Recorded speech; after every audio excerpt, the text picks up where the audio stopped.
یوې ښځې په کمره کې له یو هلک سره همدا غلط کار کړی دی چې ویډیو یې په سوشل میډیا باندې ډیره زیاته وایرل شوې ده.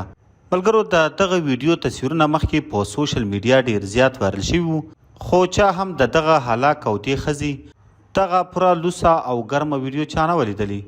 که غواړئ چې د دغه انټي او همدغه هلک پوره لوڅه او ګرمه ویډیو وګورئ نو په ویډیو کې را سره تر پایه پاتې شي. او که زموږ په چینل نوي یاستئ نو پښتون ټایم چینل همدا اوس سبسکرایب کړئ. ملګرو، دې نه مخکې د دغه انټي او دغه هلک په سوشل میډیا یوازې تصویران او واړه کلیپونه شیر کېدل چې خلکو به ورسره لیکل چې هلک له ښځې سره یا ښځه له هلک سره.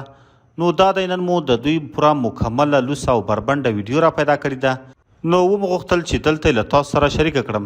ملګرو، د دې ویډیو په اړه موږ ته ډیر زیات میسیجونه هم شوي دي چې دغه ویډیو موږ ته را پیدا کړه او موږ سره یې شریکه کړه. نو موږ هم ډیر زیات کوشش وکړل او مختلف قسمه ویب سایټونه مو سرچ کړل چې آخر مو په یو ویب سایټ کې د دغه انټي او همدغه هلک دغه مکمله لوڅه او ګرمه ویډیو را پیدا کړه. ملګرو، د دغه انټي او دغه هلک په اړه ویل کیږي چې دغه انټي په یوه چکله یا مردګوخانه کې اوسیږي او دې ته هره ورځ مختلف قسمه خلک راځي چې د پیسو په بدل کې ورسره همدا غلط کار او زناکاري کوي او خپل شوق ورنه پوره کوي.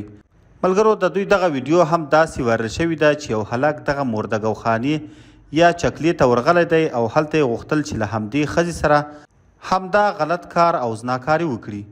دغه ښځې ورته د همدې چکلې په کمره کې پټه کمره ایښې وه. له همدې هلک سره یې پوره 20 منټه همدا زناکاري او بدکاري کړې ده چې له همدې هلک سره یې همدا ټوله فحاشي پکې ریکارډ کړې ده چې اوس دا دی د دوی همدا پوره ویډیو هم ما را پیدا کړه. ملګرو، ما غوښتل چې دلته د دوی دغه پوره مکمله ویډیو تاسو ته اپلوډ کړم، خو د یوټیوب د پالیسي په وجه ما ونشو کولی چې د دوی دغه پوره مکمله ویډیو دلته له تاسو سره شریکه کړم. که بیا هم کوم ملګری غواړي چې د دوی دغه پوره لوڅه بربنډه ویډیو ګوري نو زموږ چینل سبسکرایب کړئ، موږ ته کمنټ وکړئ، موږ به د دوی دغه پوره مکمله ویډیو تاسو ته درولېږو. د نورو داسې تازه او معلوماتي ویډیوګانو دپاره پښتون ټایم چینل همدا اوس سبسکرایب کړئ. تر بلې ویډیو مو په لوی او بخښونکي رب سپارم. د لوی الله په امان.